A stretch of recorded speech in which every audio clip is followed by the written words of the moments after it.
न जाने क्यों मैं अचानक ही बहुत तल्ख हो गया हूँ। मुझे अब लोगों से मिलना जुलना, बातें करना बिल्कुल भी नहीं पसंद। मैं लोगों के हुजूम से दूर भागता हूँ। मेरा दिल अब हर चीज से बेजार सा है। अक्सर लोग मुझसे पूछते हैं, तुम उदास क्यों रहते हो? उदासी तो बेसबब नहीं होती। तो मेरे पास बताने को कुछ नहीं होता। मुझे खुद नहीं पता। मुझे खुद नहीं पता कि मैं इस उदासी की क्या वजह बताऊं।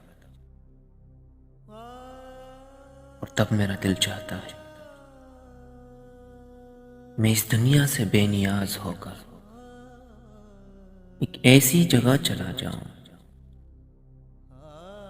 जहां ना कोई दिलासा, ना कोई नसीहतें करने वाला हो। जहां मेरी खामोशी से कोई उलझन का शिकार ना हो। ये उदासी का लुबादा जो मैंने ओढ़ रखा है, वहां इसको मेरी शख्सियत का हिस्सा समझा जाए।